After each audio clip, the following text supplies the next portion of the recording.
Բարև ձեզ, սիրելի հայրենակիցներ, բարելույս Հայաստան, ես Արտուր Ֆարմանյանն եմ, Հայաստանի ժողովրդական կոմունիստական կուսակցության ղեկավարը։ Սիրելի բարեկամներ, այսօր ուզում եմ խոսեմ մի քիչ ամփոփիչ, ինչը որ կատարվել է եւ ինչը որ բացահայտվել է։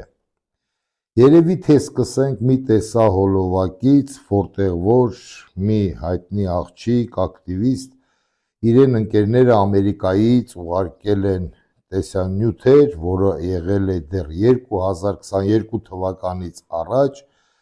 Ամերիկայի Միացյալ Նահանգների ծրագրի մասին, որը որ անմիջապես նաև կապ ունի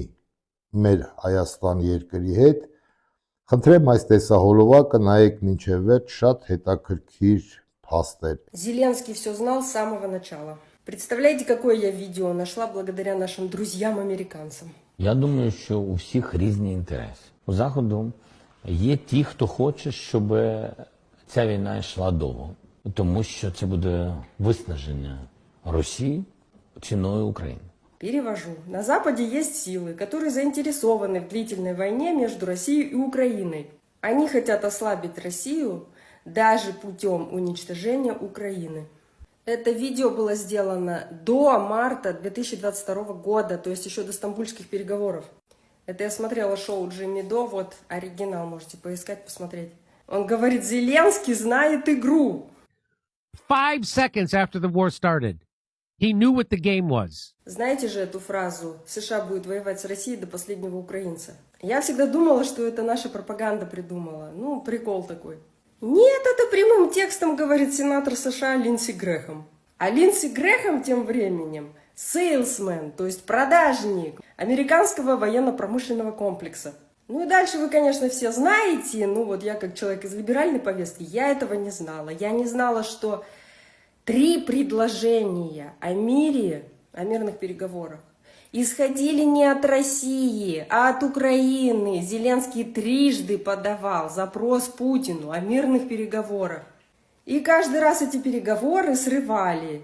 ЕС и США. Ну, про Бориса Джонсона вы знаете, да, то есть они вначале выделили 450 миллионов евро на оружие, и еще раз потом приехали, еще раз дали 500 миллионов евро. И именно при условии, что не будет никаких мирных переговоров с Путиным, то есть вот вообще не будет никаких мирных переговоров.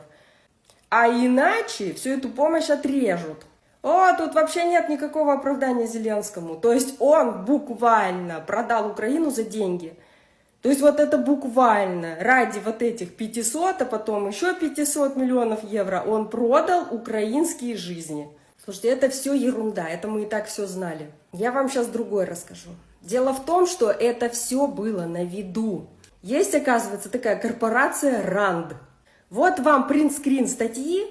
где все это есть. Вот план по дестабилизации России. И экспандинг это, я так понимаю, не расширение России, да, там на запад или на восток, а как ее разодрать. То есть устроить столько напряженных точек, чтобы Россия разорвалась от усилий. Там все. Там Азербайджан и Армения. Там вступление Швеции и Финляндии в НАТО. Там даже исключение России из футбола международного. Вы можете себе представить?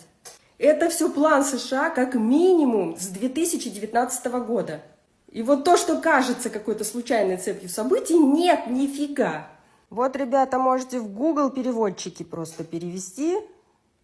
и почитать. Вот такая вот статья. Видите, тут все просчитано. Про нефть, чтобы нефть нам запретить экспортировать. Вот риски. Видите, какие риски, какие преимущества. Умеренные, высокие, низкие. Какие еще там меры? Переворот в Приднестровье. Сокращение влияния России в Центральной Азии. Расширение связей на Южном Кавказе. Продвижение либерализации в Беларуси. Вы представляете степень вот этого высокомерия американского, западного, да, англоязычного мира? Ну как это? Оно висит онлайн. Вы эту статью вот можете просто по заголовку найти. Они вообще они нас держат за собак каких-то. Вот что мы, понимаете, что мы языка человеческого не разумеем.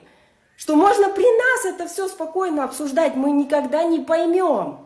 Ну как это, я не знаю, но наша разведка же все это читает, все это мониторит. Я в шоке, друзья, ну реально они нас держат за каких-то вот... Ինքները տեսակ, որ ամեն ինչ պլանավորել են գլոբալիստները եւ ամեն ինչ գնում է երկրի կործանմանը։ Նիկոլ Փաշինյանը այդ որ խոսում է, հրճվում է իր սելֆիներով Դոնալդ Թրամփի հետ, արու մի տես, որ այդ մարդիկ էս ամենը պլանավորել են հարավային Կովկասում ինչ է լինելու։ Նիկոլ Փաշինյանի քաշած թեզերը, որ խաղաղություն է, գնում ենք խաղաղության, դա իհարկե կեղծ խաղաղության մասին է։ Քիչ հետո կտեղադրեմ տեսահոլովակները, ինքներդ կմեկնաբանեք, բայց Նիկոլ Փաշինյանը այս վերջերս չի խոսում խաղաղությունից, չգիտեմ ինչու։ Երևի թե ընտրությունները անցել են, ժողովրդին էլ վախացնելու թեմաներ չկան, հիմա անցել է ուրիշ բաների։ Իսկ ինչի եմ ասում կես խաղաղություն։ Դրեմ տեսեք ինչ է անում Ադրբեջանը, ինչ զենքեր է առնում եւ շարունակենք։ Ադրբեջանը կրկին զինվում է նավթադոլարներով։ Բաքուն շարունակում է միլիարդներ ծախսել նոր սպառազինության վրա՝ տանկեր, անօդաչուներ, հրթիռային համակարգեր։ Մինչ Ալիևը բացահայտ ճնշում է գործադրում Հայաստանի վրա Զանգեզուրի միջանցքի հարցում։ Մի կողմից Բաքուն խոսում է խաղաղության մասին, մյուս կողմից սպառնում ուժով։ Իսկ Երևանը շարունակում է զիջումներ անել, հույս ունենալով, որ ագրեսորը կհագենա։ Բայց պատմությունը ցույց է տալիս, ով զինվում է ատամներով, նա պատրաստվում է ոչ թե խաղաղության, այլ նոր հարվածի։ Թշնամու ախորժակը զիջումներով չի մարվում, այն միայն մեծանում է։ Բաքուն կրկին տապալում է նորմալացման գործընթացը։ Ադրբեջանը նոր պահանջներ է առաջ քաշում, խոսելով այսպես կոչված արևմտյան Ադրբեջանի մասին եւ ճնշում գործադրելով Հայաստանի սահմանների վրա։ Փաստաթղթերը դեռ չստորագրված, Բաքուն արդեն թելադրում է նոր պայմաններ։ Սա բանակցության տրամաբանություն չէ, սա ուժի դիրքից թելադրանք է։ Երբ մի կողմը պատրաստ է զիջումների, իսկ մյուսը միայն պահանջների, ապա խաղաղության փոխարեն ստացվում է հանգիստ նահանջ։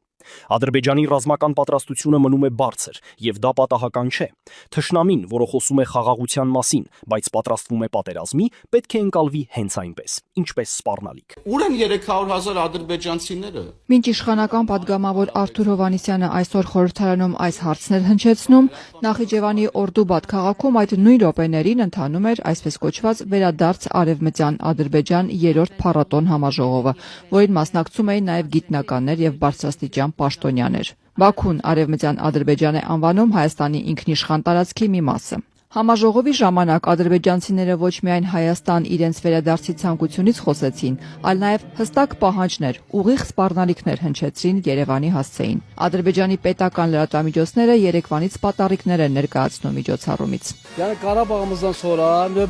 Ղարաբաղից հետո հաջորդ նպատակը Զանգեզուրն է։ Çünkü Zengezur yolu buradan başlayacak. Mən Göyçəli gəliniyəm. Հուսով եմ շուտով կհանդիպենք նաև Գյոչայում, Աստծո կամոք։ Yəqin ki, tezliklə Göyçədə də görüşəcəyik sizlərlə. Ադրբեջանցի լրագրողները այս մարդկանց ներկայացնում են որպես միջոցառման մասնակիցներ, որոնք հուշեր ունեն անցյալից։ Արևմտյան Ադրբեջանի համայնք կազմակերպության նախագահ եւ Ադրբեջանի Միլի Մեջլիսի падգամավոր Ազիզ Էլեգբերլին ավելի հեռուն գնաց։ Լավ կլինի, եթե Հայաստանի ղեկավարությունը, քանի դեռ ուշ չէ, ընդունի այս իրողությունը եւ համաձայնություն տա ապահովի, որպեսզի այդ մարդիկ խաղաղ ճանապարհով վերադառնան իրենց հայրենի բնակավայրեր։ Հակառակ դեպքում բնականաբար ցանկացած այլ եղանակով այդ մարդկանց վերադարձը իրենց նախնիների հայրենիք անխուսափելի է։ Əks təqdirdə Օրդուբադում էր նաև ազգային ժողովի փոխնախագահ Զիյաֆետ Ասքերովը։ Այսօր լրագրողների հետ ճեպազրույցում երեկել իր ելույթում նա հայտարարել էր մեջբերեմ նոր իրողությունների պայմաններում Ադրբեջանի նախագահ Իլհամ Ալիևը արևմտյան Ադրբեջանի հարցը սահմանել է որպես ազգային օրակարգի կարևոր ուղղություններից մեկը։ Խոսքը պարզապես մեր հողեր վերադառնալու, այնտեղ ապրելու, նախնիների հայրենի բնակավայրը վերադառնալու եւ մեր կյանքը շարունակելու մասին է։ Իդեպ բարձրաստիճան պաշտոնյան այս հարթակն էլ բաց չթողեց եւս մեկ անգամ հիշեցնելու հայ-ադրբեջանական խաղաղության պայմանագիրը ստորագրելու Բաքվի պահանջը։ փոխել Հայաստանի սահմանադրությունը։ Azərbaycan və Ermənistan arasında Ադրբեջանի եւ Հայաստանի միջև նոր հարաբերությունների ձևավորման հնարավորություններ են ստեղծվում, սակայն դեռ կան իրավական հարցեր, այդ թվում Հայաստանի սահմանադրությունից Ադրբեջանի նկատմամբ տարածքային պահանջների վերացումը։ Եթե այդ գործընթացները տեղի ունենան, կբացվեն նոր հնարավորություններ քաղաքական, տնտեսական եւ մարդասիրական համագործակցության համար։ Նպատակն է Հարավային Կովկասում երկարաժամկետ խաղաղության եւ կայունության ապահովումը։ Ադրբեջանը շարունակելու է իր քաղաքականությունը առաջնորդվելով ազգային շահերով։ Զիաֆետ Ասկերովի խոսքերը մեջ բերելիս ադրբեջանցի լրագրողը նաև ընդգծում էր, վերադարձի հայեցակարգը ներառում է 100,000-ավոր մարդկանց անվտանգ եւ իրավական վերադարձը։ Այո, մենք փակել ենք 500,000 հայ-ադրբեջան վերադառնալու թեման եւ դրանով իսկ փակել ենք ադրբեջանցիների վերադառնալու թեման։ Չնայած Բաքվից արդեն տևական ժամանակ հնչող պահանջին, Հայաստանի վարչապետ Նիկոլ Փաշինյանը շարունակաբար պնդում է. խաղաղության հաստատմամբ փակում են եւ Ղարաբաղյան շարժումը եւ Արևմտյան Ադրբեջան կոչվող հարցը։ Քարոզարշավի ամբողջ ընթացքում հնարավոր բոլոր առիթներով այս մասին բարձրաձայնող Փաշինյանը մեղադրում է ընդդիմությանը, մասնավորապես ուժեղ Հայաստանին 300,000 ադրբեջանցիների Հայաստանում բնակվելու թեման բորբոքելու համար։ Միլի մեջլիսում ներկայացրել են ազգային ժողովում, համակարգում է, ֆինանսավորում է անձամբ նախագահի աշխատակազմի ղեկավարը Ադրբեջանի։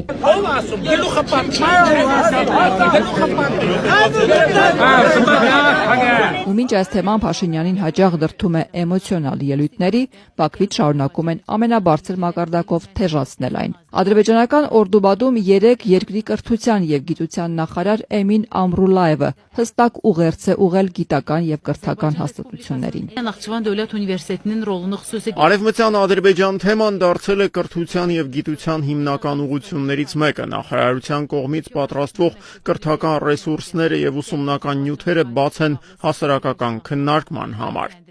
300,000 ադրբեջանցիների թեման մեջ տեղ բերել նշանակում է Հայաստանի պետական շահի դեմ գործել։ Այս մասին մեկ անգամ չէ, տարբեր հարթակներից եւ տարբեր հնչերանգներով հայտարարել Նիկոլ Փաշինյանը։ Բաքվից ըստ էության այսօր ազգային ժողովի փոխոսնակ Ասկերովի մակարդակով են արձագանքել։ Ինչպես նշել է պարոն նախագահը, մենք ցանկանում ենք այնտեղ գնալ միայն խաղաղության դրոշը ձեռքին։ Խաղաղության մասին խոսելիս պաշտոնական Բաքուն շարունակում է պայմաններ առաջ քաշել։ Հայաստանի արտաքին գերատեսչության ղեկավարը մոտ 1 ամիս առաջ էր Ազատությանը հայտնել, որ Նախիջևանում վերադարձ Արևմտյան Ադրբեջան փառատոն կոնգրեսի անցկացումը չի տեղավորվում խաղաղության գործընթացի մեջ։ Կարծում եմ, որ դա այո, տենց չի նպաստում առնվազն խաղաղությանը։ Արտգործնախարարությունից այսօր կարճ արձագանքեցին Օրդուբատում անցկացվող եւ հայկական կողմի գնահատմամբ խաղաղությանը չնպաստող թեմայով միջոցառմանը։ Խնդրի վերաբերյալ արտգործնախարարության դիրքորոշումը հնչեցվել է տարբեր առիթներով, այդ թվում նախարարի մակարդակով, փոխանցեց արտգործնախարարության խոսնակը։ Ինքներդ վերլուծեք այս ամենը, ինչ որ դուք տեսաք։ Գիտեք ինչի վրա եմ զարմանում, ավելի ճիշտ սիրելի բարեկամներ։ Նիկոլ Փաշինյանն այս վերջերս խոսած այդ հեռախոսների թեմաներով եւ անկեղծ ասած ապշում եմ նրանից, թե մեր հասարակությունը, մեր ժողովուրդը բոլորը արձագանքեցին, բոլորը։ Բլոգերները այնտեղ խոսացին, քաղաքական գործիչները այնտեղ խառնվեցին իրար։ Ընդամենը խոսքը հեռախոսների մասին է, որ պետք է վճարես։ Այսինքն, ես գալիս եմ այն եզրակացությանը, որ այս մարդկանց մինչև իրանց անձնական գրպանին չկպնես, ինչ երկիր, ինչ Հայաստան, ինչ հայրենասիրություն, ինչ հիշատակ մեր զոհվածների վերաբերյալ, դա իրենց չի վերաբերվում։ Ես խոսում եմ այն մասայի մասին, այն ժողովրդի մասին, ովքեր ասում են եւ խոսում են խաղաղությունից։ Հայրենիք կորցնելու վերաբերյալ ոչ մի աժատաժ չկա, բացի այն հայրենասեր ժողովրդից, ովքեր իրոք ցավում են։ Իսկ մի հեռախոս, եւ թող ինձ ներեն կուլտուրական մարդիկ, բայց պետք է ասեմ, այդ ժողովրդին, այդ ով որ հեռախոսի համար իրանց ճղում են, իսկ հայրենիքի պահով լռում են, հիշեցնում են ինձ Ռուսաստանի պուտանկեքին, երբ որ շատ համացանցերում կան ռոլիկներ, որ տղան աղջկայի ծանոթանում է եւ ասում է դու ինձ կառնես iPhone։ Նես մի հատ ազարտով էլի։ Հիմա սրանք այդ նույն մասան են եւ իրանցից նեղանալ չի կարելի, քանի որ անգամ տալիշ ազգության, բայց ադրբեջանցի մի հայտնի ակտիվիստ եւ բլոգեր անդրադարձել է այդ մասային իրեն լեզվով եւ շնորհավորելով եւ ծիծաղալով իրա վրա։ Այդ մարդի դեպ շեշտում է, որ Փաշինյանական ժողովուրդը, որպեսի չհասեն, դա լկտի սուտա չկատես, բա խնդրեմ։ Товарищи,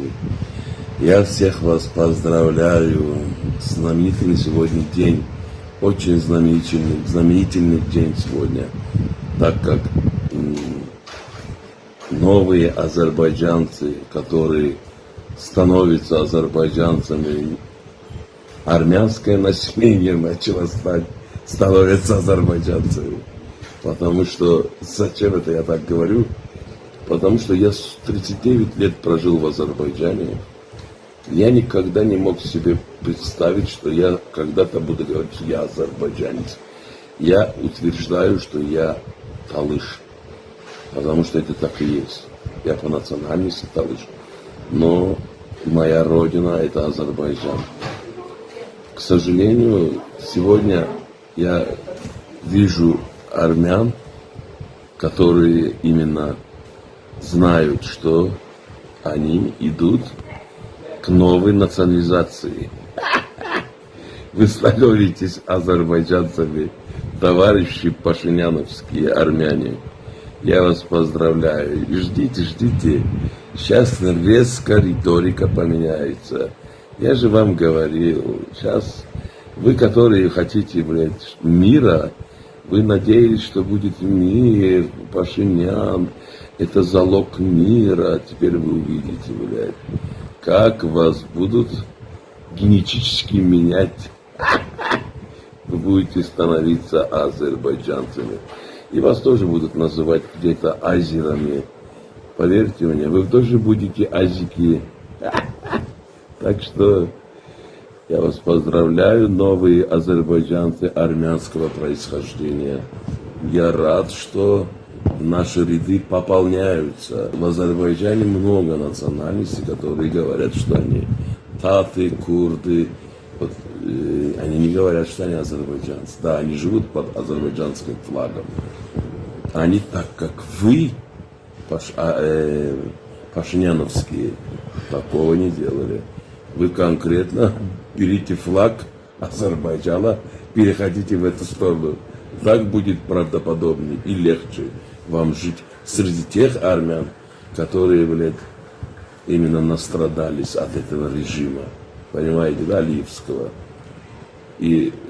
веря в Пашиняна, они думали, что будет все по-другому. Но вас всех наебали. И теперь вас еще наебали. И теперь вы ждите, сейчас риторика Алиева поменяется. Как его, блядь, в тиски, блядь, заведут его яички. Он сразу поменяет риторику и начнет требовать ириванское ханство. Потому что уже в Ганже проходило митинг, или там, в общем, с участием западных азербайджанцев, вот те, которых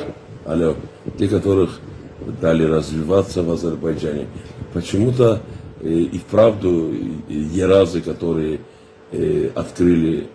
вот эту диаспору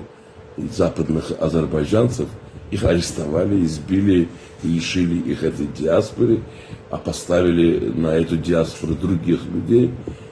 Этот механизм запустили под своим крылом, и теперь этот механизм работает. Я вас поздравляю. Армяне, пожалуйста, хлопаем в ладоши. Все нормально. Это относится к пашиняновским армянам. Ժողովուրդ ջան, նախորդ կներեք ներողություն չխնդրեցի, մի երկու բառեր կան իրանք ոչ գրական լեքսիկոնով, բայց թե ամեն դեպքում մարդը անվանեց ամեն ինչ իրեն անունով։ Սիրելի հայրենակիցներ, շատ շուտով ես կտեղադրեմ մի տեսահոլովակ, որը վերաբերվում է անմիջապես ինչ է կատարում մեր դատական համակարգում։ Խոսքս գնալու է հայտնի սպանությանը, որը տեղի է ունեցել Շենգավիթում 2020 թվականին Աշոտ Պետրոսյանի վերաբերյալ, ինքը Կյաժ Աշոտ, որին դաժանաբար օրը ցերեկով իրենց բակում մի խումբ մարդիկ դաժանաբար սպանեցին մայրիկի առաջ, բարեկամների առաջ, հարևանների առաջ, որից կարծեմ խմբի ղեկավարը փախուստի մեջ է անհայտ ձևով, թե ինչպես է փախել 6 ոստիկանի ձեռքից, իսկ մնացած 5 ձերբակալվածներին ազատել են։ Տնային կալանք։ Փաստաթղթերը կլինեն, ես անպայման անմիջապես այդ թեմայով կանդրադառնամ, քանի որ սա արդեն վերին աստիճանն է տգետության եւ ոչ հարգանքի դեպի Հայաստանից Հանրապետության քաղաքացու։ Եվ գիտեք ինչն է ամենահետաքրքիրը, որ Նիկոլ Փաշինյանը ինքը իրեն սկսել է հակառակ քայլեր անել։ Դուք գիտեք, որ Նիկոլ Փաշինյանի հայտնի հարցազրույցում ասում էր, եթե մի հոգի մարդ է սպանում, դու մարդասպան ես։ Իսկ եթե դու հազարավորների ես սպանում, դու դառնում ես զորավար։ Որպեսզի չասեն լկտի սուտը, խնդրեմ այս տեսահոլովակը։ Մի մարդ է սպանում, դու մարդասպան ես, իսկ եթե հազարավորների ես սպանում, դու դառնում ես ականավոր զորավար։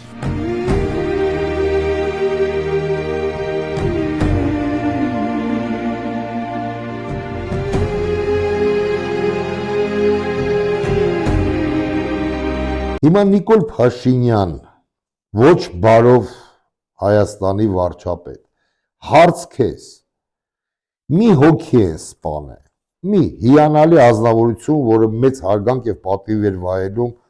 ոչ միայն Երևան քաղաքում, այլ Երևան քաղաքի սահմաններից դուրս։ Հիմա այդ մարդասպան են դրանք, թե զորավար են։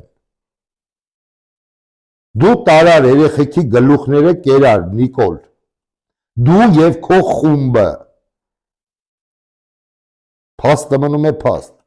հասկանում եմ, ուզում էիր դառնայիր զորավար, Անդրանիկը ինչ զորավար, մյուսը ինչ զորավար, դու ես զորավարը, չէ, դրանն էիր ձգտում, Նիկոլ, դա հիմա այս մարդուն, մի հոգի մարդ են սպանել, դու ասում ես մի հոգի սպանողը մարդասպանա, ինչի է քո դատական համակարգը տնային կալանք տալիս սպանողներին։ Մենք, սիրելի բարեկամներ, կանդրադառնանք այս թեմային, անմիջապես հենց որ կլինեն արդեն փաստաթղթերը մեր ձեռքում, ես խնդրել եմ ծնողից եւ խնդրել եմ դատապաշտպանին, որպեսզի մեզ պրոտոկոլի քսերակոպիաները տան եւ մենք անպայման կբարձրացնենք, քանի որ այս վիճակը կարող է դիպել յուրաքանչյուրիս։ Այս անօրինականությունը կարող է կպնել յուրաքանչյուրիս ընտանիքի։ Սրա դեմը պետք է առնել։ Հայաստանի ժողովրդական կոմունիստական կուսակցությունը կզբաղվի այդ հարցով։ Հիմա, սիրելի բարեկամներ, ինչ վերաբերվում է այս վերջերս շատ են սկսում խոսել բարեգործությունից։ Սաղ բարեգործեր են, միլիարդերները բոլորը սուրբ են։ Ես չեմ ճանաչում այս մարդուն հիմա ում մասին որ խոսքը կգնա, բայց ես հերակա իրան գիտեմ ապրելով Ռուսաստանի Դաշնությունում շատ հայտնի մեր հայրենակից միլիարդերն է, որը որ ցավոք սրտի այսօր շատ վատ առողջ է։ Ես համարում եմ հարուստ միլիարդեր, տրիլիոնատեր այն մարդուն, ում կարողությունը եւ ունեցվածքը ոչ թե բերում է իրեն օգուտ, այլ նաեւ ժողովրդին, մարդկանց, այդ ամենամեծ հարստությունը։ Խնդրեմ այս տեսահոլովակը։ Единственный миллиардер, за которого по-настоящему не стыдно. Он построил больше, чем все остальные олигархи вместе взятые, и сейчас борется за свою жизнь. Сергей Галицкий за свой личный счет построил в Краснодаре парк стоимостью 4 миллиарда рублей, который считается одним из лучших в Европе, возвел стадион, напоминающий римский Колизей, открыл футбольную академию, где дети из самых простых семей бесплатно живут и учатся, без единого рубля затрат на родителей. Заработав огромное состояние, он не зажрался, как многие, и продолжает вкладывать миллиарды из своего кармана в людей вокруг себя. Но уже больше 5 лет он ведет другую борьбу – с раком. В 2026 году он признался, что его физическое состояние больше не позволяет ему быть так же включенным в жизнь клуба, как раньше, и что болезнь иногда мешает даже смотреть матчи по телевизору. Несмотря на тяжелый диагноз, он заранее организовал фонды для клуба и академии, чтобы они продолжили жить и развиваться даже без его участия. Он не сдается и продолжает радоваться каждой победе Краснодара, даже когда сам уже не может быть на трибунах. Желаем Сергею Галицкому сил и скорейшего выздоровления. А как вы считаете? Մեկնաբանությունները թողնում եմ ձեզ։ Այս մարդն էլ է հարուստ եւ մի քանիսն էլ են հարուստ։ Միած սելֆի անելով, մի քայլ աներով իրենց կպցնում են բարերարի պիտակ։ Իրանք բոլորը մեծենատներ են, բարերար են։ Հեսա մարդու արածը եւ ամենագլխավորը, որ այդ մարդու արածը գնահատում են բոլոր ազգերը Ռուսաստանի Դաշնությունում, թե մեր հայրենակից հայերը, թե դաղստանցի չեչենները,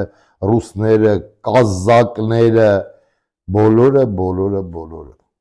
խոսք չկա, ասելու չկա, այսա հարգելի մեծահարուստներ բարերար է, ոչ թե բյուջետից միլիարդներ, սխեմաներով տրիլիոններ եւ մի երկու կոպեկ ցուցաբերական ժողովրդին։ Ես այդպես եմ հասկանում։ Եվ այս մարդը ունենալով հնարավորություն դառնալ գուբերնատոր Կրասնոդարի մարզի, նա հրաժարվեց, նա ընդամենը զբաղվում էր իր բիզնեսով եւ բարերարությունով։ Սովորեք, մարդը վատառողջ է, քանի ինքը ողջ է եւ կռիվ է տանում, պայքար է տանում իր կյանքի համար, կարող եմ երկու լավ խորհուրդ ձեզ տա, միգուցե դուք էլ փոխվեք հանուն Հայաստանի Հանրապետության եւ հայ ազգի։ Վերջեվերջո սա մեր հայրենիքն է։ Սիրելի բարեկամներ, Նիկոլ Փաշինյանը, որ ազգը վերածեց սևի եւ սպիտակի, իդեպ խնդրում եմ տեսեք այս տեսահոլովակը, ինքը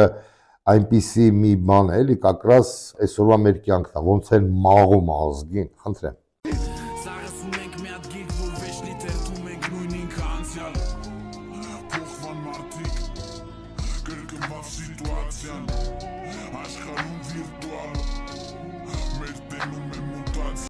Տեսնում եք, իրոք այս վիճակն է, դրել են մաղը եւ ազգը մաղում են, բայց մեր լեգենդար կոմունիստ հայրենասեր մեծ հայ Կարեն Սերոպիչ-Դեմերչյանը իրեն դեռ կենթանի ժամանակ մի ուղերձ էր թողել լրագրողի հետ հանդիպման ժամանակ, սրանք անգամ չեն կարող սովորել այն բանը, որ թողել են մեզ մեծերը։ Իսկ ինչ է ասել Կարեն Սերոպիչ-Դեմերչյանը, խնդրեմ այս տեսահոլովակը։ Այո, հրամայել եմ, կետորենք կիրառես, երկու կարգու կանոն լինի, մեծ ու փոքր լինի, դե ասող լինի, անող լինի, ասողը մի ուրիշի ասողի ասածն է անում, մշակում են եւ այլն, ես այսպեսի մի բան ունեմ, արտահայտում եմ, ով ենթարկվել չգիտի, ենթարկել չի կարող։ Ենթարկվել բառը դա չի նշանակում ստրուկտարնել, ենթարկվել նշանակում է լսել, բայց հարկավոր է քննարկել։ Ավելացնելու ոչինչ չկա։ Իսկական, իրական ղեկավարը, այո, պետք է լինի այսպես,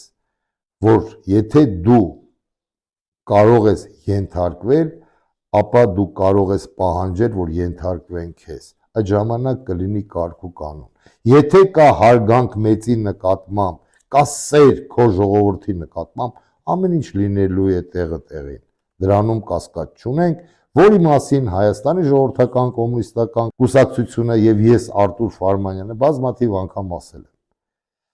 Ոչ մի միլիարդեր, ոչ մի բիզնեսի տեր մարդ, ոչ մի հարուստ մարդ չի կարող ղեկավարել երկիրը, չի կարող։ Ամերիկան ձեզի օրինակ։ Հիմա շատերը կասեն, դե Ամերիկա ապրում են, ոչ, Ամերիկա չեն ապրում։ Ամերիկան դա մեծ կորպորացիա է, որոնց գաղափարի մեջ չկա հայրենիք բառը, հասկացեք, չկա, տարբեր ազգեր հավաքվել են, անում են բիզնես, ճիշտ է, օրենքի երկիր է, բան չունեմ ասելու, բայց ամեն դեպքում այդ մարդիկ ունենալով իրենց երկրում օրենք, անօրինական ապօրինի քայլեր են կատարում անկախ սուվերեն պետությունների դեմ, վերբովկա անելով, նման ղեկավարներին ինչը որ ցավոք սրտի ունենք մենք, բայց թե մերը ոչ թե մի ագենտ է, այլ մի քանի պետությունների, ինչպես ասում էր պապս, 7 պետության շպիոն։ Բացի այդ ամենը, որը որ Նիկոլ Փաշինյանը վերածում է սև ու սպիտակի, արցախցու եւ ոչ արցախցու, երևանցի, ջավախցի եւ այլն, այս մարդը ամեն ինչ անում է, որպեսզի լարվածություն ստեղծվի Հայաստանի Հանրապետությունում։ Ամեն ինչ անում է, որպեսզի կործանվի Հայաստանի Հանրապետությունը։ Դեռևս 1952 թվականին Մոսկվա քաղաքում, տեսեք, Իոսիֆ Վիսարիոնիչ Ստալինը սաղ ողջ եւ առողջ էր, բացվում է Արմենիա խանութը։ Իսկ Արմենիա խանութի վրա Նիկոլ իրական Հայաստանի Հանրապետության քարտեզն է։ Եվ այս մարդը ամեն ինչ արեց, որ Ռուսաստանի հետ ամեն կապերը խզվեն, հայ բիզնեսը եւ հայ գործարարները ունենան մեծ խնդիրներ, որոնք իդեպ գոնե օգնում են իրենց հայրենիքում, իրենց հարազատներին, որ անգամ այդ խանութը փակվի։ 1952 թվականին բացված խանութ, դեռ խորհրդային տարիներին, չեք հավատում, տեսնենք այս տեսահոլովակը։ Մոսկվայում փակվում է ամենահին ու պատմական խանութներից մեկը՝ Արմենիան։ Ավրորա Նյուզի տեղեկություններով Տվերսկոյ բուլվարի անկյունում գտնվող այս խանութը բացվել էր դեռ 1952 թվականին եւ տասնամյակներ շարունակ ռուսաստանցիներն էր ներկայացնում հայկական արտադրանքը։ Ըստ ռուսական լրատվամիջոցների փակման պատճառը կարող է լինել Հայաստանից գյուղատնտեսական ապրանքների ներմուծման վրա Ռուսաստանում գործող արգելքը։ Իդեպ խանութի մուտքը զարդարում է պատմական մի քարտեզ, որտեղ Հայաստանը պատկերված է իր հին ընդարձակ սահմաններով, ներառյալ Լեռնային Ղարաբաղն ու Հարավային Կովկասի այլ պատմական տարածքներ։ Տեսակ ինքներդ, քարտեզը տեսակ Նիկոլ, քպականներ, քանդիր պետություն տեսակ քարտեզը, այդ կրճոնը կպցրել եք դոշերիտ ման է գալի, արևմտյան Ադրբեջանի քարտեզը իրանց գաղափարով։ Սիրելի բարեկամներ, եթե դուք հիշում եք Ալեն Սիմոնյանը, լավ կներեք, մինչև Ալեն Սիմոնյանի մեկ բան էլ ասեմ։ Ուրեմն Նիկոլ Փաշինյանը որոշել է Ռուսաստանից փող ստանա։ Նիկոլ կարում ես ռուսներից փող ստանաս, եւ այդ փողը գիտեք ինչի համար է ուզում ստանա, այդ որ 102-րդ ռազմաբազան կա Ռուսաստանի, որոշել է ստանան ռուսից։ Ամեն ինչ անում, որ ռուսը գա վերև անցնի, ամեն ինչի դիմում է այս մարդը։ Նիկոլ Փաշինյան, որից ես այդ ապուշ հրահանգները ստանում։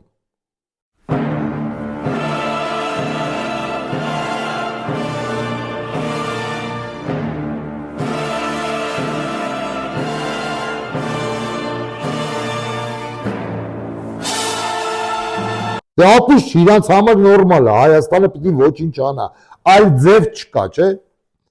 Ես ինձանից չեմ հանում։ Դա լրատվամիջոցները ու էսի մեկը ներկայացի, տարբեր լրատվամիջոցներ սրա մասին խոսում են։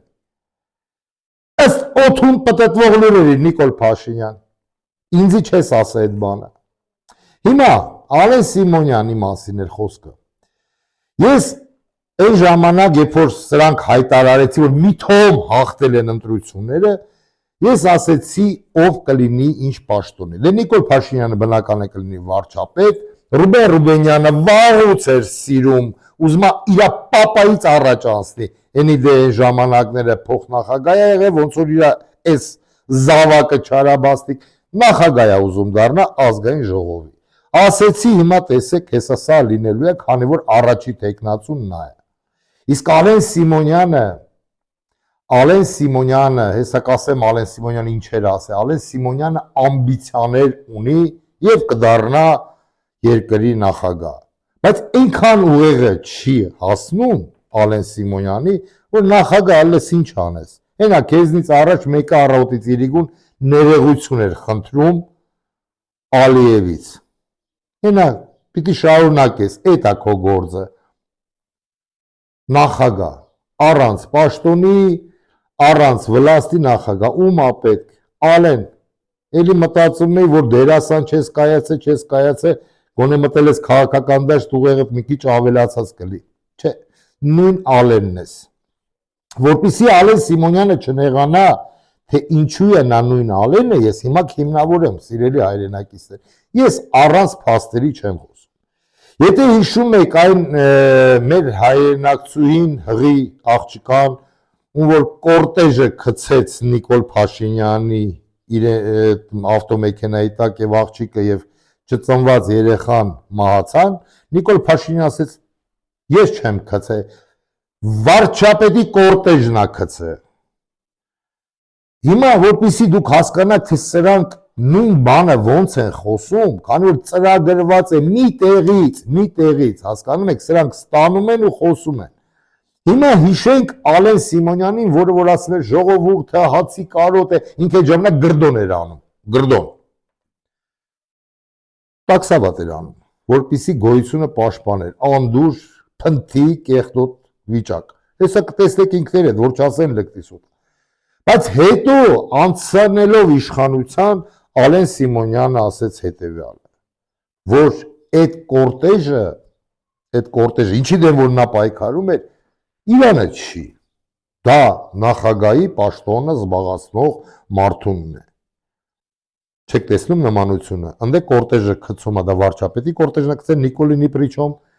աստեղ էլ ինքը չի, նախագահի կորտեժն է։ Որպեսզի չասեն լկտի սուտա, խնդրեմ այս տեսահոլովակը։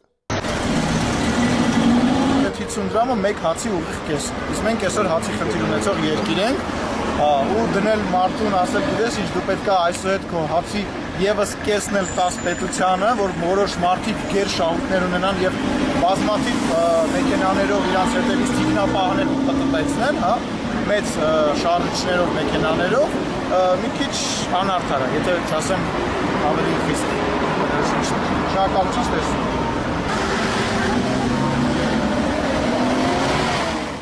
Պարոն Սիմոնյան, այս 54 միլիոն դրամը ուղեկցող 3 մեքենային չի հատկացվում։ Ինձ 3 մեքենա չի ուղեկցում։ Մեկը ազգային ժողովի մեքենան է,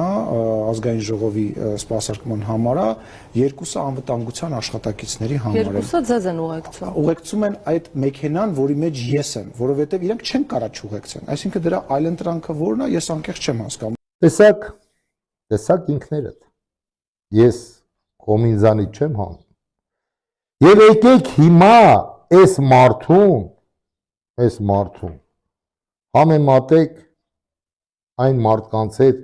ովքեր բարերար են, ովքեր իրոք մտածում են ժողովրդի մասին։ Կեղծ իշխանություն եւ մտածում են կեղծ ընդդիմություն, որը որ իրենց ձեռք է տալիս։ Իսկ ամենագլխավորը յուրաքանչյուր մարդ ինչ պաշտոն զբաղացնի, չզբաղացնի, նա պետք է մնա առաջնահերթին մարդ, քանի որ այս կյանքը այնքան կարճ է, որ հիմարություն անելու համար շատ խելք պետք չէ։ Իսկ Բաբկեն Թունյանը, սիրելի հայրենակիցներ, սրանք բոլորն են տենց, էլի։ Իսկ Բաբկեն Թունյանը սրանցից էլ առաջ անցավ։ Ոչ թե մենակ քանդեն պետությունը, որ ինչ որ երևում է, այլ նաև ուզում է նենց անի, որ ծնող երեխա հարաբերությունները ընդհանրապես խճճվեն դառնան բոլորը եւ ընտանիքները սկսեն իրար ուտելը։ Ինչի համար, ունեցվածքի համար, որպեսզի չասեն լկտի սուտա, սիրելի բարեկամներ, սրանք ասող են, էլի, ես լավ գիտեմ։ Դրա համար տեսնենք այս տեսահոլովակը։ Մեր պատիկ-պապիկների համար, որոնք օրինակ ժառանգներ չունեն, եկամտի այլ աղբյուրներ չունեն եւ սա իրանց հնարավորություն է տալիս իրենց աշխատանքով ձեռք բերած անշարժ գույքը ոչ թե վաճառել, այլ գրավադրել եւ ամսական այնքան գումար ստանալ,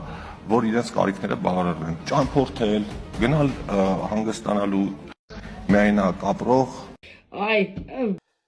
Բաբկեն Թունյան, հնչողի կա, ես ինչ եք ուզում արածըլեք, այսինքն, ձեր մարդը, ձեր ասած տատիկ պապիկները, իրենց ունեցվածքը դուք գրփում եք, ձեր բանկերի միջոցով, դնում եք գրավ, մի քանի կոպեկ մարդկանց փող եք տալի, հետո այդ մարդիկը ծեր տարեց մարդիկ են, всем и под Богом ходим, մահանում են, այդ իրանց ժառանգորդները մնում են առանց ոչ մի բանի, Քուչեքը, որ մնում են ինչ պիտի անեն, պիտի լքեն Հայաստանի Հանրապետությունը։ Հետո այդ տները ինչ եք անելու Բաբկեն Թունյան, տալու եք ում ձեր բարեկամ ադրբեջանցիներին։ Առակո բախտից, հանգարց այդպես բան ընդունեցիք, ես ժողովրդին կոչով կանեմ դուրս։ Եղավ, լավ մտածեք, անկաժրետե օղարեք, հանգարց տուն, հայ օջախ չմտնեք, ձեր կեղտոտ ոտերով ու ձեր կեղտոտ ձեռքերով։ Հրացած խելքին նայի, խելամիտներ։ Այսօր այսքանը, սիրելի բարեկամներ, Կիրակի օր է, շատ չեմ ուզում ձեզ ծառնաբերեմ, լավ եղեք, առողջ եղեք, գլխավորը խաղաղ երկինք, ամբողջ աշխարհին, աշխարհը խառնված է, զգուշ եղեք, խնայեք ինքներդ ձեզ, ամեն ինչ իմ կարծիքով լինելու է լավ, կեցե Հայաստանից Հանրապետությունը, կեցե հայ ազգս, կեցե հայոց առաքելական Սուրբ եկեղեցին, հույսով եմ քանդիպենք, ստեսություն, պայքարում ենք մինչև վերջ։